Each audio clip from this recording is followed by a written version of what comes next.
have had a very difficult stretch, but you continue to perform at a high level. How are you able to get to your game? Basketball when I'm on the court.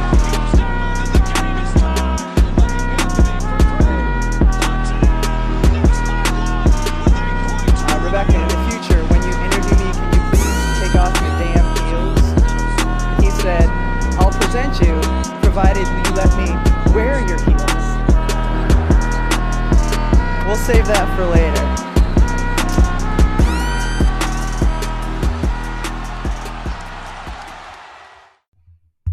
Olá, boa tarde, boa noite, bom dia para você que, assim como a gente, foi obrigado a assistir mais um All-Star cheio de coisas desinteressantes, né? E não valiosas aí, não valem a menção no geral. Mas tudo bem, a gente vai falar disso, porque apesar de tudo é preciso falar.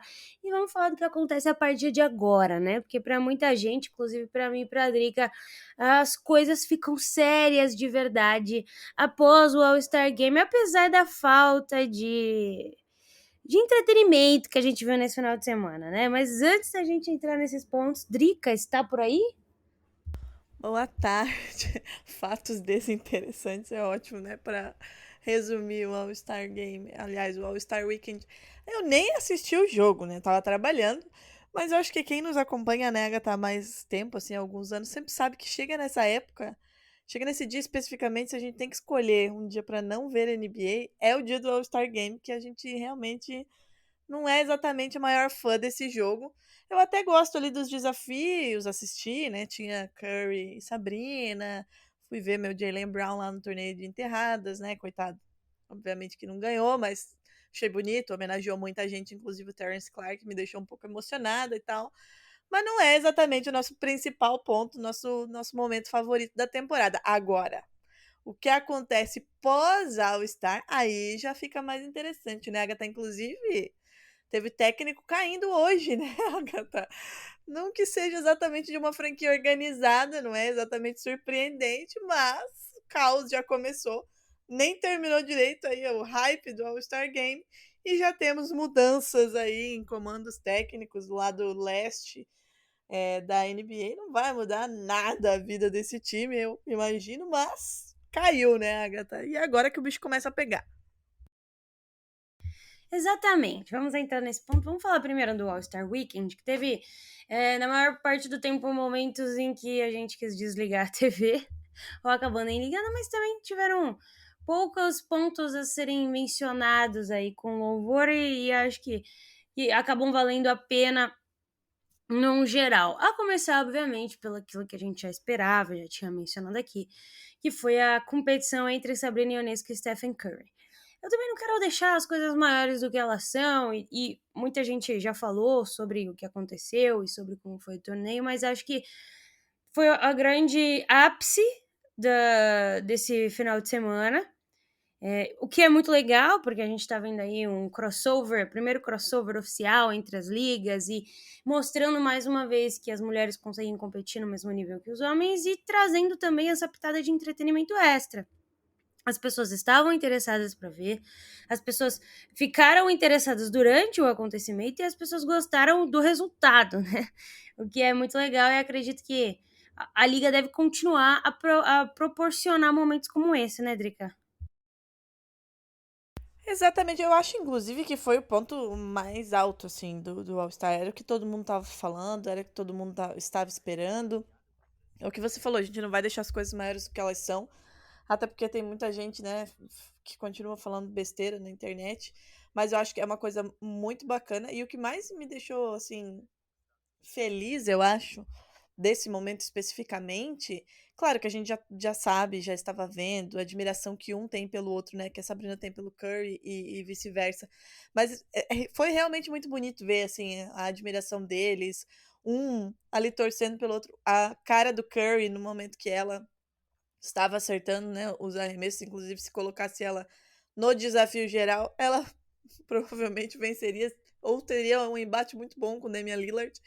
E eu acho que é isso que fica, assim, esse respeito que esperamos que se estenda às pessoas que assistem NBA, né? vulgo homens que assistem NBA, que costumam ser bem machistas aí em algumas situações, e o quanto isso chama atenção também para a WNBA, né? O discurso dela depois, inclusive, já viralizou, né? Ela falando que se você quer arremessar, você arremessa. Se você gosta de arremessar, você arremessa. Não importa se você é menino ou menina, né? Faça o que o seu coração quer fazer. Eu acho que é basicamente isso. A gente tem que se inspirar no Curry nesse ponto. E foi muito bacana, assim, ver essa disputa dos dois. Torneio de habilidades. Xoxo, capenga, já diria o meme.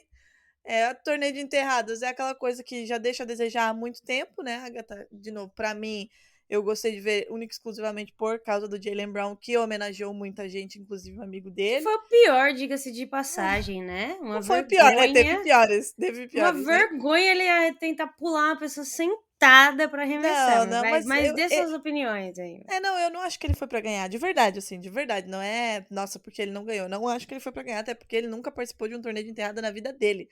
Nem no high school, nem no college, nunca. Ele tinha um propósito, e o propósito dele era se divertir e homenagear as pessoas, e foi o que ele fez. Mas acho que o torneio de enterradas já tá deixando a desejar há muito tempo, né, Agatha? Assim, enfim. Então, pra mim, o ponto alto foi realmente Sabrina e Curry. E o jogo, daí que a gente abandona de vez, porque, pelo amor de Deus, não tem a menor condição. E agora que a gente começa. A gente volta ao normal, né? A partir de quinta-feira a gente volta ao normal e volta a focar no que realmente importa. Exato, assim, tinham jogadores que claramente não queriam estar jogando e a gente sabia que isso aconteceria, tal qual o Jokic, né?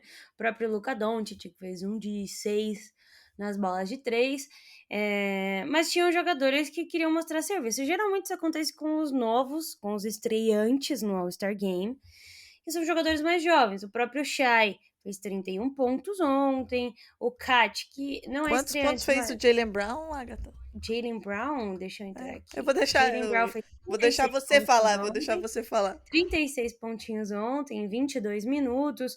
Karl Anthony Maravilhoso. Towns, o cestinha da partida, teve 50 pontos, né? Apesar de só 30% das bolas de 3. O Shai teve 70% nas bolas de 3. Mas o grande MVP da partida foi um estreante, especialmente nos titulares, né? Damian Lillard, que já tinha jogado alguns All-Star Games, mas nunca como titular, de fato. E arremessou aí 11 bolas de 3. Eu queria dizer que o Leste arremessou 97 bolas de 3, né, Drica? Acertando 42, Eu enquanto quero o fazer um Oeste adendo aí. arremessou 71 e acertou 25. Eu vi até o Rodrigo Alves falando uma coisa que é interessante. Acabou que virou um torneio de bola de 3 pontos, né? E deu uma dica ótima. O Rodrigo falou que o próximo All-Star Game não devia ter uma linha de 3 pontos, as enterradas deviam valer 2.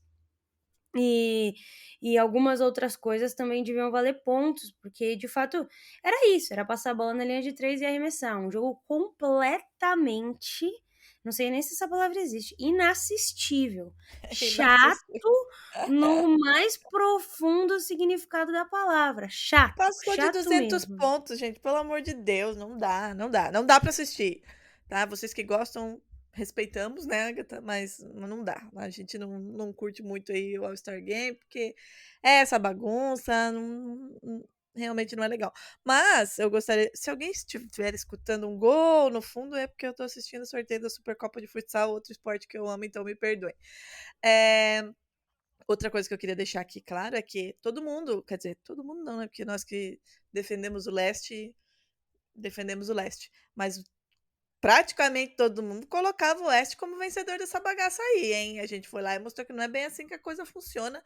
E teremos um campeão do Leste esse ano na NBA, se Deus quiser. Era só essa minha contribuição aí a essa pontuação, essa coisa né, ridícula. Até porque o Oeste veio completamente descompromissado. O próprio LeBron James jogou 13 minutos. Todo mundo, né? Apenas comprometido mal e mal com entretenimento e é isso, entendeu? Exatamente. Acho que assim, do Oeste, quem veio com o compromisso de jogar foi o Shai, o próprio Shai com 31 pontos. O único dos titulares acima de 20. E o Karl Anthony Towns, que também, além do Shai, o único jogador desse elenco que fez acima de 20 pontos, fazendo 50.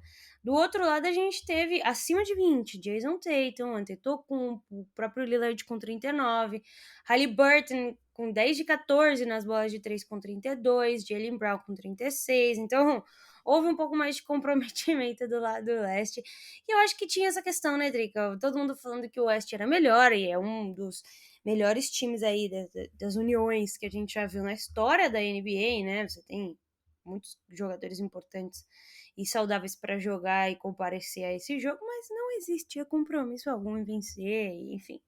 Foram lá só para cumprir Inclusive, a tabela e garantir que o Supermax estará exatamente. disponível ao fim da temporada. E foi o primeiro ano aí, depois de alguns, né, que a gente teve o retorno da disputa leste-oeste, né? Porque antes a gente tinha lá Antetokounmpo geralmente contra o LeBron James, e esse ano retornou aí o leste contra o oeste, mas é isso, gente. Beijo, tchau, All-Star, até ano que vem. Agora vamos pro que interessa, né, Agatha? Exatamente. Por exemplo, o MVP, Damian Lillard, que ganhou o torneio, ganhou $25 mil. Isso daí não deve pagar nem a conta de luz do homem, então... Querido, ele gastou na balada depois do jogo. Pouco mais que Exatamente. isso ainda. Um homem recém-solteiro, inclusive, diga-se de passagem. Esse babado, eu não tava sabendo. Olha como eu sou... Cara, pra fofoca eu sou péssima.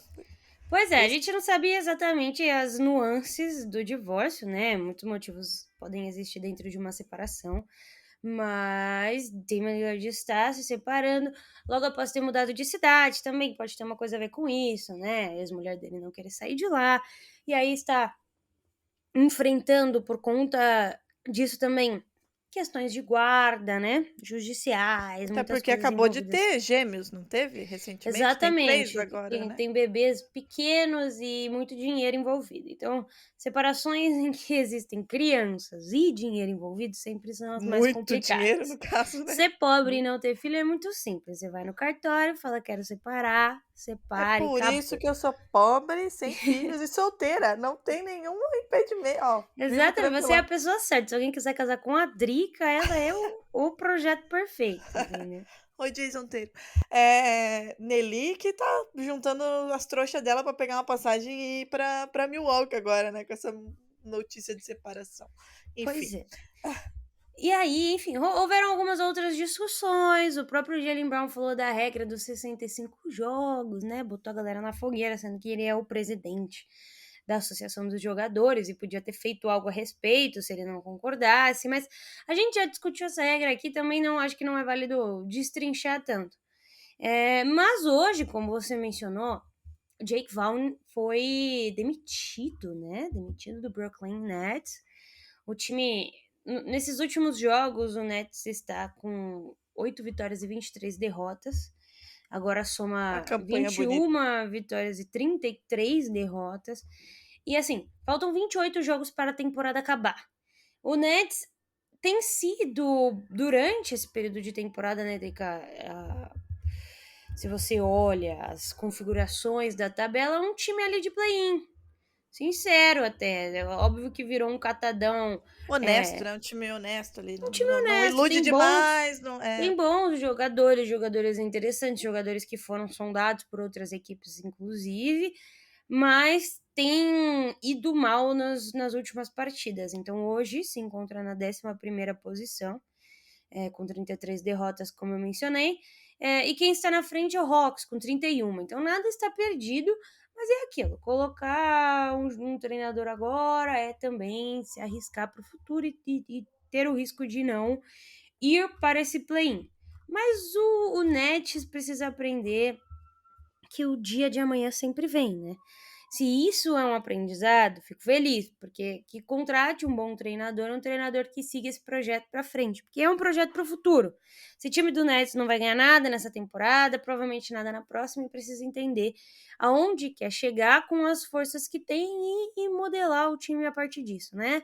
Parar de trocar todo o seu futuro por grandes estrelas, eu acho que é uma lição mais do que aprendida já. Agora, o que fazer com o que tem na mão é o que precisa ser descoberto a partir desse novo treinador. Você tem alguma ideia, Drica, do que fazer caso você fosse a nova treinadora do Brooklyn Nets? O que você faria? Deus me livre. Não joga essa praga pra mim. Cara, eu acho que assim, primeiro que o Nets ele precisa se organizar de dentro, né? das trincheiras internas, realmente. Porque, cara, eu acho que esse erro vem muito lá de trás, né, Agatha? Desde aquela troca que a gente falou que não daria certo, não deu. Aí troca jogadores jovens e promissores, aí você traz estrelas, aí não dá certo. Aí traz um treinador que nunca foi treinador, aí não dá certo, aí manda embora, aí pega um assistente. Então, assim, primeiro tem que definir o que você quer, né? Você vai agora atrás de um treinador experiente para começar a trabalhar esse núcleo que é um pouco mais jovem, e como você falou, tem peças importantes, tem peças que interessaram a outras equipes, então são de fato peças interessantes, beleza, quero. Então, beleza, traz o cara e dê tempo ao tempo, né, para se trabalhar, porque as coisas não vão mudar do dia para noite. As cagadas acontecem de maneira reiterada no Nets, né? Desde lá atrás, inclusive, quando foi realizada aquela troca com o Celtics, que acabou virando Jason Tatum e Jaylen Brown, e não se aprende. Então precisa fazer uma organização e entender o que se quer, para depois ir para frente. Mas aí a minha pergunta para você é a seguinte: quem você acha que poderia chegar para comandar esse Nets? Ai, Drica, se eu disser que eu não faço a menor ideia, eu não estarei mentindo, tá? Eu não sei em que direção o Nets quer seguir. Pra mim é sempre muito nebuloso o que o front office pensa e quer. São movimentações completamente desconfiguradas ao longo da temporada. Eu acho que era válido uma conversa, mas não necessariamente uma demissão. E aí, uma demissão para um time que ainda está se estruturando, ainda não é um time, está longe de ser um time que pense em ser contender. É complicado, porque assim, você tinha um treinador que, por mais que esteja ali 21, 33, também não tá fazendo um trabalho horrível, não. Tá? Eu diria que tá bem na média. Se você pegar um Hawks, que é um time muito mais pronto e tem muito mais estrelas do que o Nets, eles estão aí disputando a 10ª colocação, talvez o Hawks que precisaria pensar numa mudança de treinador e não o Nets.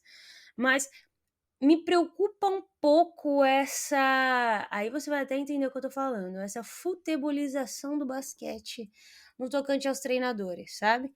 Um treinador que não tem um espaço de 2 temporadas pelo menos para mostrar um trabalho, para adquirir confiança dos seus jogadores, para desenvolver uma cultura e um elenco, ser demitido não me gera nenhum tipo de sentimento, porque eu não consegui entender até onde ele poderia chegar e se de fato o problema estava nele, ou estava no elenco, ou estava na falta de alguém dentro desse elenco, sabe? Então eu também não sei quem esperar nesse Nets, porque eu não sei o que o front office quer com essa demissão. O front office estava esperando que fosse chegar no playoffs direto, estava esperando que fosse ir para um play-in com uma certa tranquilidade. Os times na frente do Brooklyn Nets hoje são claramente melhores que o Brooklyn Nets. O Nets não tá lá em último, nem tá tomando porrada de quem não deveria. Então, assim, motivos me fogem sobre essa demissão. E aí eu não consigo pensar mesmo. Eu acho que a gente falou recentemente, né, Agatha, sobre a demissão do treinador do Bucks, que acabou virando aí o Doc Rivers, né, como treinador do Bucks, e que a gente tá vendo o que tá acontecendo. Eu acho que tem acontecido isso que você chamou de futebolização da NBA, uma coisa que chama atenção, né, porque não é assim que a coisa funciona no basquete, na NBA. As coisas acontecem de maneira diferente, os projetos, eles dão certo apenas no longo prazo, né, via de regra.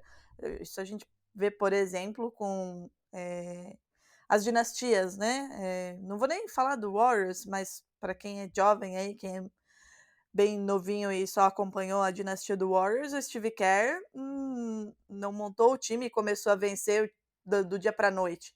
Então, é preciso se ter paciência. E aí é o que você falou. E é o que a gente falou. Primeiro, entender o que esse Nets quer, onde ele quer chegar, como ele quer chegar.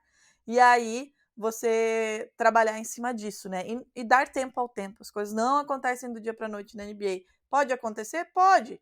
Mas é um time que vai ganhar e não vai se manter, não vai se sustentar. Que foi o que aconteceu com o Lakers, por exemplo, ganhou na bolha, e aí não se sustentou, não foi depois pro chegou a não ir pro playoffs, e tá aí nessa coisa de vai, não vai. Então, eu acho que é entender o que se quer e onde se quer chegar e como quer chegar até lá, né, Agatha? Com certeza. E assim, o Bucks A gente ainda não fez o episódio completamente dedicado ao Bucks, mas acho que vale a pena falar do Doc Rivers, porque ele deu muitas entrevistas nesse All-Star Game, como técnico, inclusive, do Leste, né? Acho que ele era técnico do Leste, ou do Oeste, enfim. Não faz muita diferença nesse All-Star Game quem era técnico do que, sinceramente. Mas o Doc Rivers falou que a grande intenção dele era aceitar e começar a treinar o time do Bucks após o All-Star Game, mas a franquia pediu muito, e aí ele acabou fechando no dia 26 de janeiro, né? Então já faz um mês que ele está à frente do comando do Bucks. O que ele disse primeiramente foi que a franquia sentia muito que precisava ser feita uma mudança e uma melhoria urgente na parte defensiva. Coisa que eu também concordo, né? O Bucks estava em 20º, em eficiência defensiva, e agora está em 11º. De fato, Doc Rivers melhorou aquilo que foi contratado para fazer, né? Já chegou resolvendo um problema. Só que o time, ele caiu para o 8º pior ataque da NBA. Isso que é um problema, né? Porque assim, parece que você puxa um lado desse time e o outro lado solta. Puxa o outro lado e solta esse. Então é muito complicado. Eu venho crescendo em mim, Drica, o sentimento de que super estrelas e jogadores que têm uma identidade muito forte com um time não dão certo em outro time. E aí a gente vê um monte de gente, inclusive o Russell Westbrook, né? Porque, enfim, é muito. O basquete desse jogador tá muito ligado à franquia e a eficiência que o jogador tem passa muito também por ser o dono do time. E aí vai Damian Lillard para um time que ele não é dono e acontecem esses dissabores, eu diria, né? Por conta desse ajuste que precisa ser feito, que nunca foi feito por um jogador tão foda quanto o Lillard, enfim. Mas eu ainda acredito num Bucks que possa melhorar ofensivamente, justamente porque tem 2 dos melhores jogadores ofensivos da NBA, 2 jogadores que têm características completamente diferentes e que eu acho que precisam sentar e conversar juntos o que eles precisam fazer juntos para vencerem juntos, né? Não dá para vencer a NBA de forma isolada. O Giannis, que já venceu, sabe disso, então também muito tem que partir dele essa proposta do Lillard de receber um pouco mais a bola. Eu acho que as críticas que eu tinha a fazer do Lillard, elas são muito concentradas na parte defensiva. E com a chegada do Doc Rivers, a parte defensiva, de fato, melhorou. Então agora é um comportamento do Bucks, um comportamento do Giannis como líder desse time e também do Doc Rivers em partes, de conseguir extrair do Lillard aquilo que de melhor ele faz, que é cesta, né? Atacar. Mas vive um momento complicado. Brooklyn Nets, desde a chegada de Doc Rivers, que venceu apenas 3 dos 10 jogos disputados, né, Drica? A gente falou rapidamente sobre o que a gente achava, né, de Doc Rivers no Milwaukee Bucks. Acho que não vai permanecer nessa mesma pegada aí. Não que eu esteja também achando muito ruim, né? Por mim, pode continuar assim, que eu não tenho nenhum problema. Inclusive, o Celtics está nadando aí tem 9 jogos de diferença, 9 derrotas a menos do que o Bucks, que caiu para a 3ª colocação nesse leste. Mas eu acho que, assim, é o que você falou. Damian Lillard precisa receber mais a bola e defensivamente esse time precisa mostrar mais, né? Porque é o que a gente sempre fala aqui. E era lá no momento da troca, se eu não me engano, se não me falha a memória, que daí as coisas começam a se confundir na minha cabeça, não sei se a gente conversou fora dos microfones ou nos microfones sobre essa questão. Beleza, o Milwaukee Bucks está se tornando um arsenal, né, ofensivo absurdo. Mas e defensivamente? Como que esse time vai se comportar? E é o que a gente tá vendo agora. Então, essa bola precisa passar mais na mão do Lillard, ele precisa ter mais poder de decisão no momento ali do clutch time. A gente sabe como é, né? Como é Damian Lillard.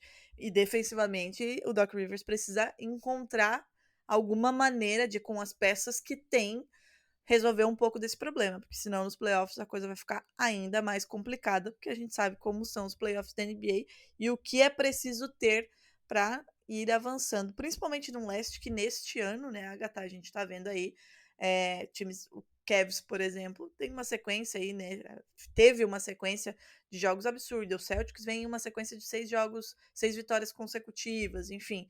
Então, é preciso muito mais nos playoffs. Não vai bastar Damian Lillard ser foda e não receber a bola e Giannis Antetokounmpo ser o Giannis Antetokounmpo, porque os outros times também têm peças e armas para defendê-los e, em contrapartida, no outro lado da quadra também fazer o seu papel. Então, as coisas precisam se ajeitar nesses 28 jogos finais aí da temporada regular.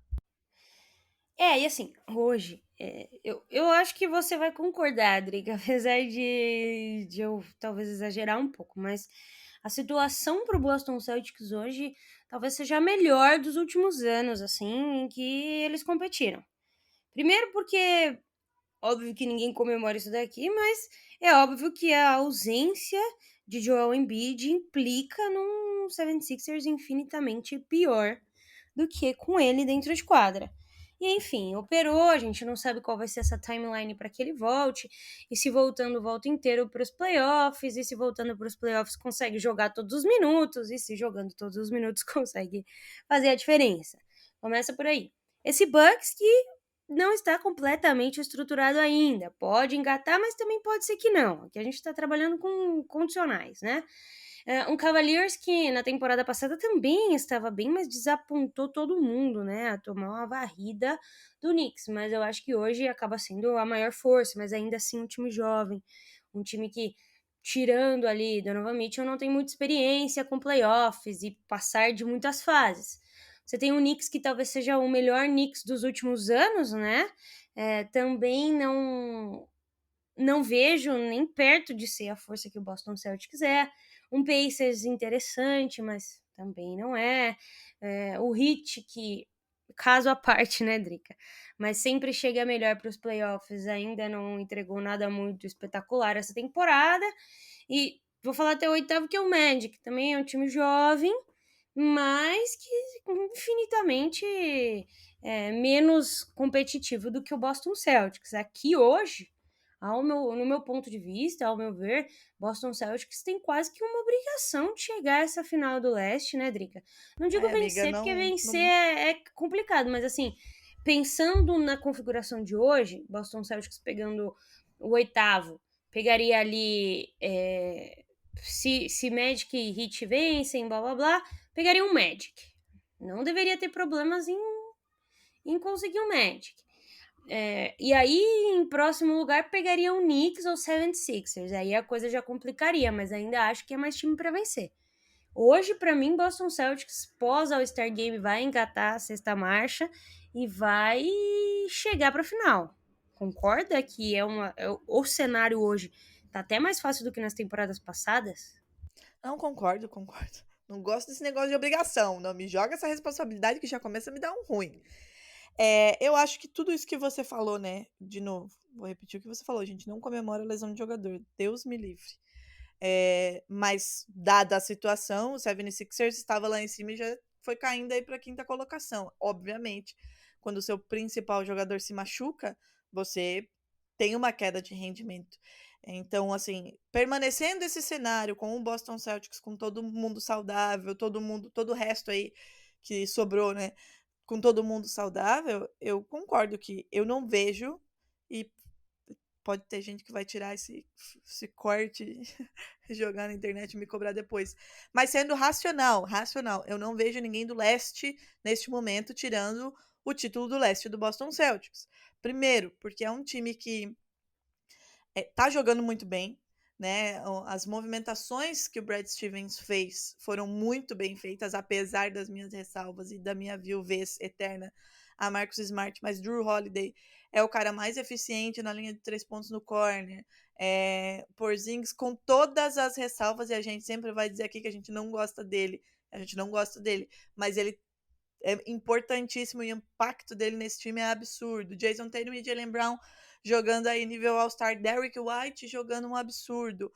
Tivemos movimentação aí na trade deadline para colocar um pouco mais aí de profundidade, principalmente no garrafão dos Celtics, e também já trouxe jogadores jovens com potencial defensivo, que é o que o Brad Stevens gosta, que é o que o Boston Celtics tem nas últimas temporadas, né?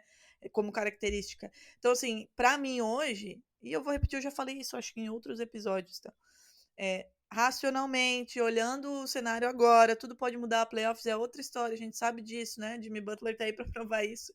Mas olhando hoje, pra mim, os únicos 2 times que eu vejo vencendo o Celtics numa série de 7 jogos, aliás, 3 times, que podem vencer o Celtics numa série de 7 jogos estão no Oeste. Que pra mim é o OKC, sim, que é um time com muito vigor, é um time muito jovem, muito talentoso. Denver Nuggets e Los Angeles Clippers, que deu uma encaixada boa aí, o DPC deve estar feliz. No Leste, eu não vejo ninguém conseguindo bater o Celtics de novo, neste cenário, com todo mundo saudável, numa série de 7 jogos.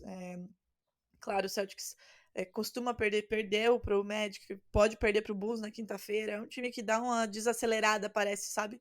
Quando o jogo não propõe desafios. Perdeu pro Lakers, por exemplo, sem LeBron James e Anthony Davis, e que quem é Boston Celtics, quem acompanha esse time há bastante tempo, já sabia que isso ia acontecer quando os dois não entrassem em quadra, porque é um time que precisa ser desafiado. Quando sabe que é um adversário com menor potencial ou muito desfalcado, o time parece que relaxa. Agora em playoffs é outra coisa. E eu disse lá atrás, quando o Celtics perdeu a final para o Warriors e quando foi derrotado no passado pelo Miami Heat. Isso foi criando uma casca. E eu vejo Jason Tatum e Jaylen Brown muito mais maduros. E aí você adiciona peças como o Drew Holiday, que é um cara sensacional, jogando e como companheiro. Derrick White, que vem crescendo cada vez mais. O próprio Porzingis, que tem esse impacto e encaixou muito bem nesse time, não só em quadra, mas no que diz respeito ao contato mesmo, né? Virou muito amigo do Jaylen Brown, enfim. Então eu não consigo ver um time do leste, neste momento, batendo o Celtics numa série de 7 jogos. Mas tudo pode acontecer, né, gente? O Miami Heat, ano passado, fez o que fez. Então, né, analisando friamente, eu não consigo ver. Não gosto desse teu negócio de jogar a responsabilidade aí, que é a obrigação, que daí a coisa já começa a desandar. Deixa os meninos brincar assim. Mas vamos falar do Oeste. Eu fiz uma análise do Leste. Diga você o que acha do Oeste ao olhar a tabela, Adriele, porque eu tenho muito a dizer, mas vou deixar em suas mãos. Você tem muito a dizer, porque teu time tá lá na vice-liderança, né?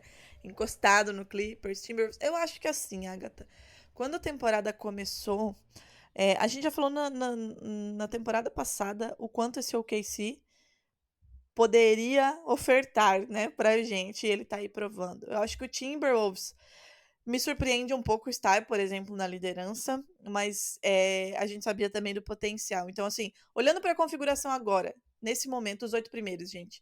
Timberwolves, nessa ordem. Timberwolves, OKC, Clippers, Nuggets, Suns, Pelicans, Mavs e Kings. São os 8. Daí, se a gente desce um pouco ali para a zona de play-in, né? Lakers, Warriors, Jazz e Rockets, né? Aliás, isso. Não, perdão. Mavs, Não, zona de só play-in. Lakers Mavs, e Warriors mesmo. além desses dois, só Lakers e Warriors. Essa é a configuração do Oeste. Decide mais aqui. Cara, eu não imaginava essa. Minha pergunta pra você. Você imaginava que seria essa configuração pós All-Star? Jamais, né? Lógico que eu imaginava o Oklahoma City. Ai, para!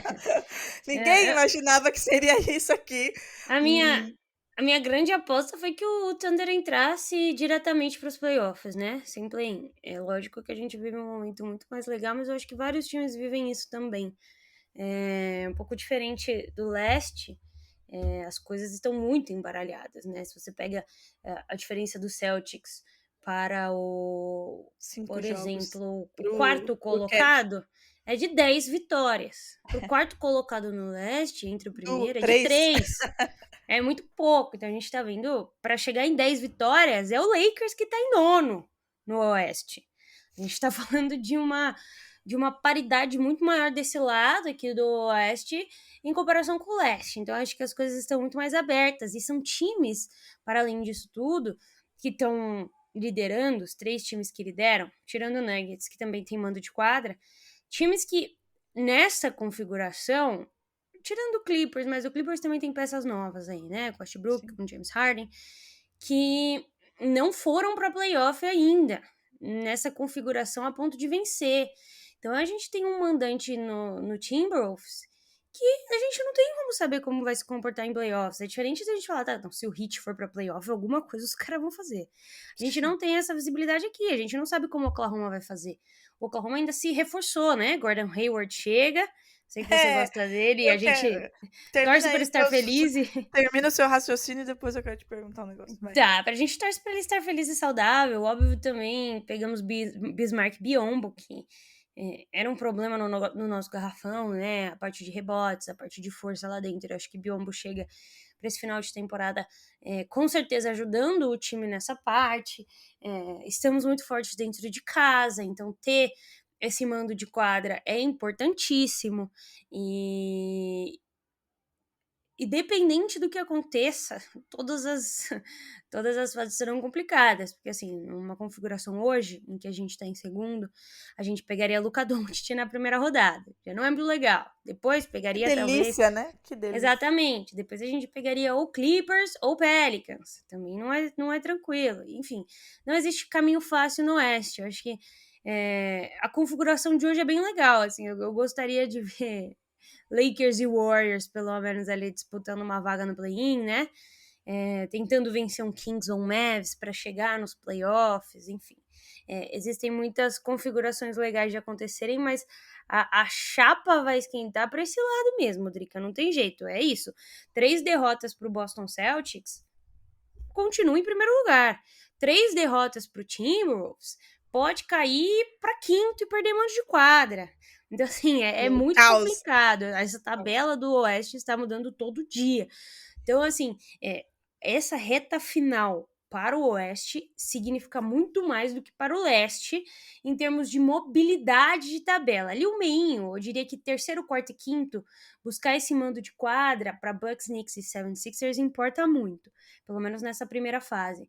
Mas do outro lado, chegar nos playoffs é basicamente o objetivo principal desse grupo do Oeste, porque um deslize e você tá fora, né? Exatamente. E realmente deixa antes eu quero perguntar antes que eu esqueça, né? Gordon Hayward desembarcou, né, no Oklahoma. Gordon Hayward, pra quem não lembra, teve aquela lesão horrorosa que depois dali ele não foi mais o mesmo. E a gente, obviamente, que o azarado foi o Boston Celtics, que tudo deu errado, né? No momento em que construímos um time que parecia que e não foi. Agatha, como você enxerga o Gordon Hayward encaixando nesse time, né? Importante para quem não acompanha o OKC, é um time extremamente jovem, talentosíssimo, mas muito jovem. E o Gordon Hayward já está aí, né, numa outra prateleira no que diz respeito à experiência, mas é um jogador que também não chegou em playoffs e mostrou grandes coisas, né? Como que você acha que ele se encaixa e como ele pode impactar esse time jovem do OKC que tá indo muito bem, obrigada aí só com a molecada. Exato, eu acho que, sinceramente, tinha mais... A torcida do Oklahoma tá tipo a torcida do Celtics pra você, sabe? Eu acho que o pessoal está um pouco emocionado. A galera, às vezes, quando... A gente perdeu aí esses dias de forma horrorosa, e aí o pessoal falou, não dá, esse time não vai chegar a lugar nenhum. Mas também não é assim que as coisas funcionam. Perder é importante, como eu sempre falo, e perder expõe fraquezas que às vezes a gente não vê e precisa consertar, e por aí vai.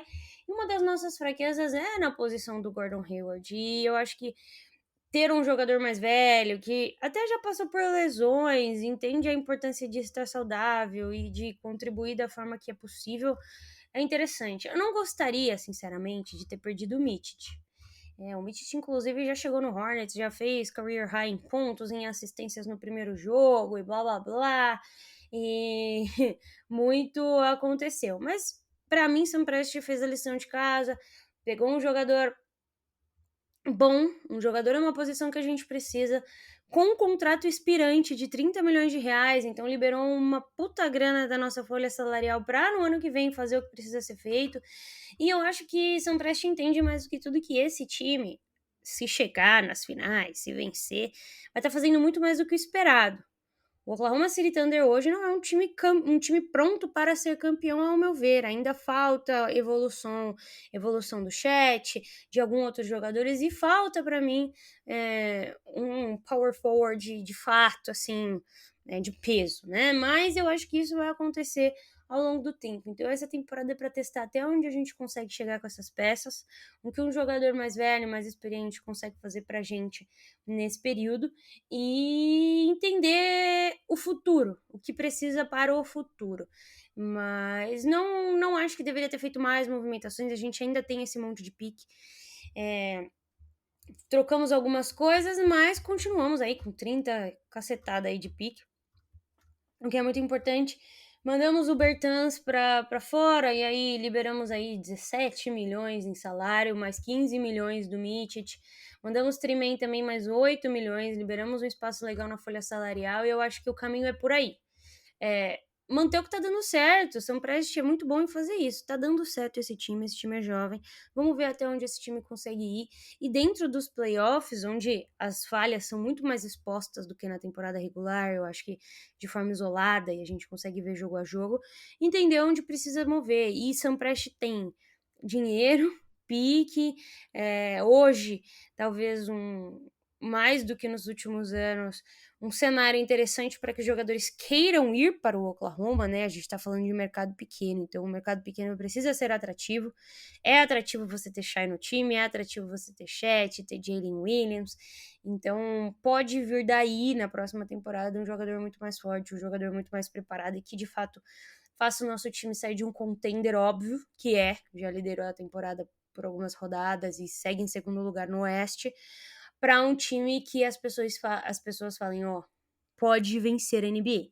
Então, eu tô feliz. Sigo feliz, Drica. Tem que estar feliz, sim. E fazendo uma análise do Oeste, né, Agatha, eu acho que é muito mais difícil. Eu acho, não tenho certeza, é muito mais difícil a gente analisar o Oeste do que o Leste. Porque o Leste, como a gente falou, são coisas muito mais definidas.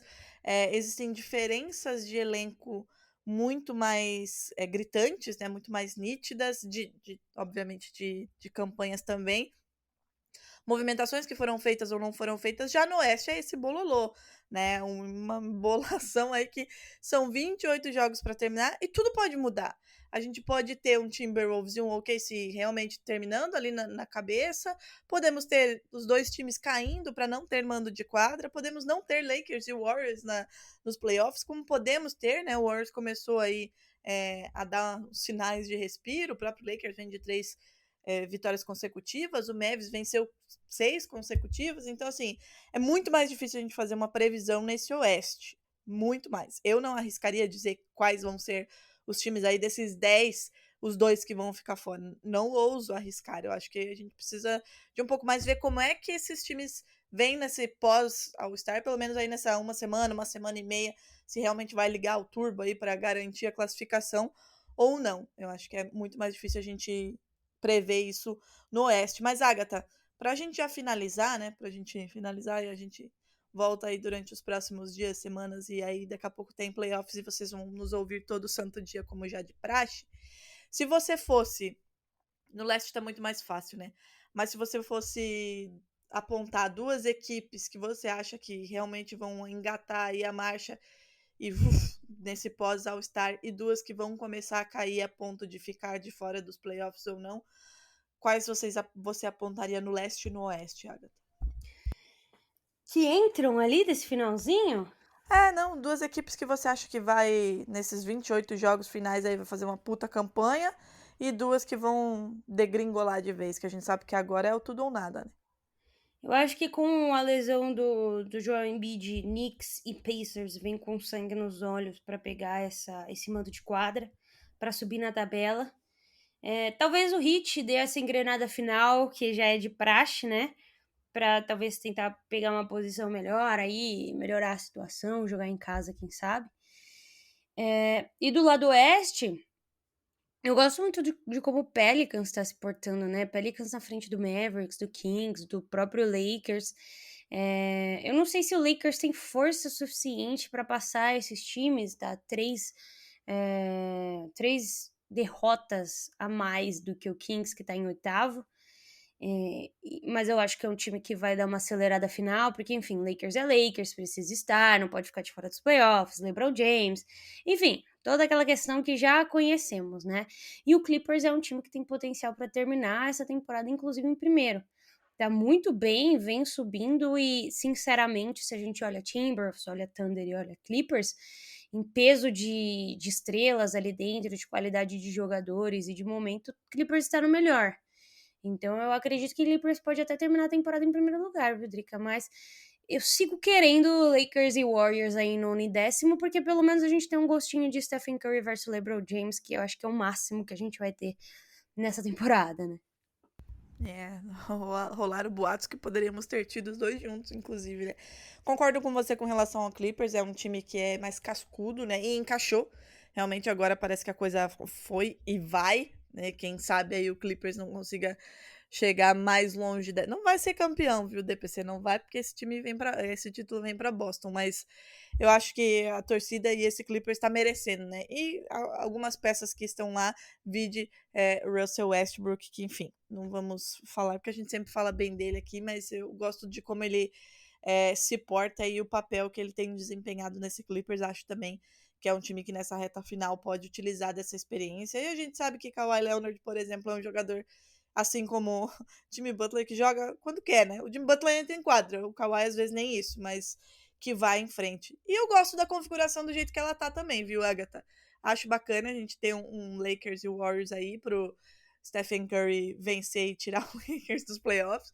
Mas eu acho que são times interessantes, com trabalhos interessantes que a gente tem nesse momento aí, nessa zona de classificação ou de play-in no lado oeste. O leste costuma ter aí mais franquias com construção no médio e longo prazo, mas eu acho que eu gosto do oeste desse jeito que ele tá, com o Clippers talvez aí roubando essa primeira colocação e a galera ali entre o Nuggets, aliás, todo mundo, né, porque a diferença é muito pouca aí entre os times brigando por esse mando de quadra, e daqui a pouquinho a gente já tem playoffs. Agatha, algum recado paroquial? É isso, Drica. Acho que agora é a reta final, é quando os jogos. É lógico que a gente tem assistido muito, mas é quando os jogos ficam realmente pegados e começa a ficar escolham legal bem. Demais agora. Exato, ó, por exemplo, quinta-feira, Thursday, dia 22, isso. Celtics A gente tem muitos jogos legais aqui. A gente tem o quê? Mavericks e Suns, disputa direta aí por quinto, sexto, sétimo lugar. A gente tem Thunder e Clippers, disputa direta por vaga. A gente tem Cavaliers e Magic tentando permanecer dentro dos playoffs.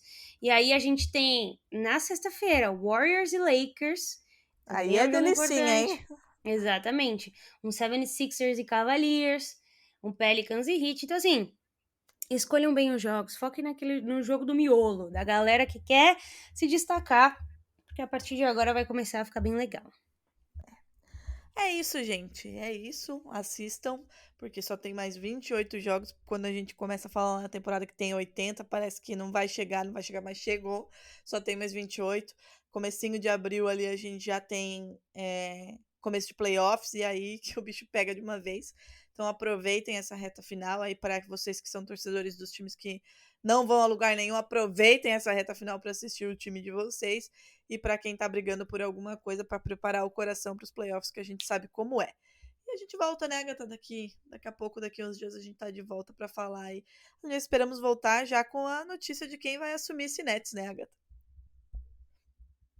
Pois é, Drica, a gente volta, programação normal, acabou. Toda vez a gente acabou o carnaval, acabou tudo. É isso mesmo, novamente. Mas agora foi de vez, né? Acabou o carnaval, acabou o All-Star, agora... Game, agora a reta final, reta importante.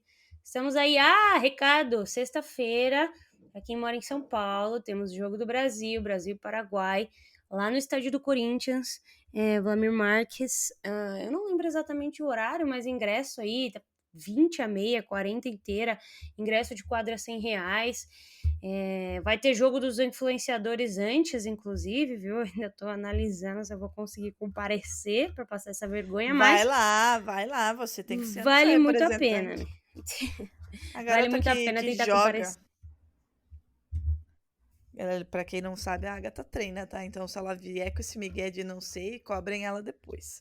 Então é isso. A gente retorna em breve aí com as novidades, com o técnico do Nets, enfim. Reta final. Até mais. Até.